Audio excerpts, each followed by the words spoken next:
آج ہم بات کر رہے ہیں کرسٹن ہینا کے ناول دی وومن کی۔ جی بالکل۔ یہ کہانی ہے ان امریکن نرسوں کی جو ویتنام جنگ کے دوران وہاں تھیں۔ ہمارے پاس اس ناول کا خلاصہ ہے اور ہماری کوشش یہ ہے کہ اس کی جو مرکزی کردار ہیں فرانسس یعنی فرینکی میگراتھ، ان کے سفر کو سمجھیں اور دیکھیں کہ جنگ میں خواتین کا کیا کردار تھا جسے اکثر نظر انداز کر دیا جاتا ہے۔ جی، اور یہ سمجھنا بھی ضروری ہے کہ یہ کہانی 60 اور 70 کی دہائی میں اس وقت کی ہے جب امریکہ اور ویتنام دونوں جگہ حالات بہت آپ کہہ لیں کشیدہ تھے، کافی ہلچل تھی معاشرے میں۔ صحیح۔ تو فرینکی کی کہانی شروع ہوتی ہے جنوبی کیلیفورنیا سے، 20 سال کی نرسنگ اسٹوڈنٹ، اور ایک خاصے قدامت پسند محب وطن گھرانے میں پلی بڑی ہے۔ جی، اور اپنے بھائی فنلی کو وہ بہت مانتی ہے، ایک ہیرو کی طرح۔ ہاں۔ لیکن پھر ایک بڑا موڑ آتا ہے، اس کا بھائی فنلے ویتنام میں مارا جاتا ہے۔ یہ یقیناً ایک بڑا صدمہ ہوگا۔ بہت بڑا۔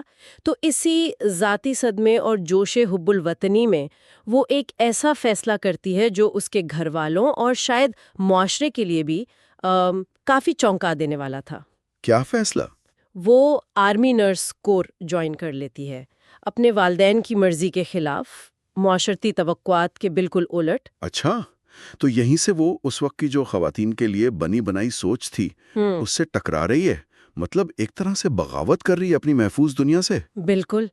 خیر، وہ ویتنام پہنچ جاتی ہے اور وہاں جو کچھ وہ دیکھتی ہے وہ شاید اس نے کبھی سوچا بھی نہ ہو، ایک بالکل ہی وحشی افراتفری والی دنیا۔ جی، جنگ کی حقیقت۔ فرنٹ لائن کے قریب ایویکیویشن ہاسپٹل میں اس کی ڈیوٹی لگتی ہے، تو وہاں اسے براہ راست جنگ کے زخم، فوجیوں کے ذہنی اور جذباتی صدمے، یہ سب کچھ دیکھنا پڑتا ہے۔ اور جنگ سے جڑی کرپشن اور بے حسی بھی۔ ایسے حالات میں تو انسان بالکل ٹوٹ سکتا ہے۔ ہاں، لیکن وہیں اس کی دوستی ہوتی ہے 2 اور نرسوں سے، ایتھل اور بارب۔ جی، یہ بہت اہم ہے۔ ایتھل جو ہے وہ تھوڑی سخت مزاج، حقیقت پسند لیکن وفادار ہے، اور بارب وہ زیادہ آئیڈیلسٹ ہے، آزاد خیال۔ تو یہ دوستیاں کیسی ثابت ہوتی ہیں؟ یہ دوستیاں بس دوستیاں نہیں رہتی ہیں، وہ ایک لائف لائن بن جاتی ہیں۔ اس خوفناک ماحول میں جذباتی تباہی کے بیچ یہی تعلق، یہ بہنوں جیسا ساتھ جسے سسٹرہڈ کہتے ہیں، وہ اسے سنبھالتا ہے۔ سمجھ میں آتا ہے۔ اسی دوران اس کا ایک رومانوی تعلق بھی شروع ہوتا ہے رائے نامی ہیلی کاپٹر پائلٹ سے۔ جی، لیکن وہ بھی جنگ کی نظر ہو جاتا ہے، مطلب مسلسل خطرہ، موت کا سایہ، یہ سب اس تعلق کو بھی آزماتا ہے۔ اچھا، خیر، جب فرینکی اپنی ڈیوٹی پوری کر کے امریکہ واپس آتی ہے تو کیا ہوتا ہے؟ استقبال کیسا ہوتا ہے؟ استقبال، عزت تو دور کی بات، اسے سامنا کرنا پڑتا ہے خاموشی کا، شرمندگی کا۔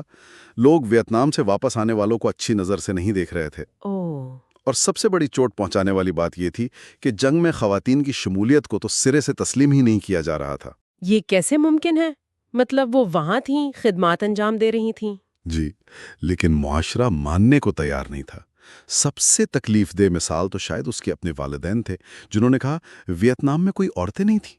ارے، یہ تو بہت ہی دل توڑنے والی بات ہے۔ بالکل، اور یہی رویہ فرینکی کے صدمے یعنی پوسٹ ٹرامیٹک سٹریس ڈس آرڈر PTSD کو اور بڑھا دیتا ہے۔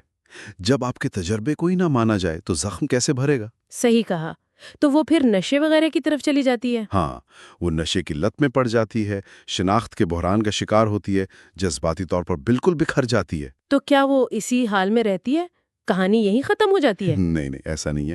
یہ اس کی جدوجہد کا ایک بہت مشکل حصہ ہے، لیکن وہ ہمت نہیں ہارتی۔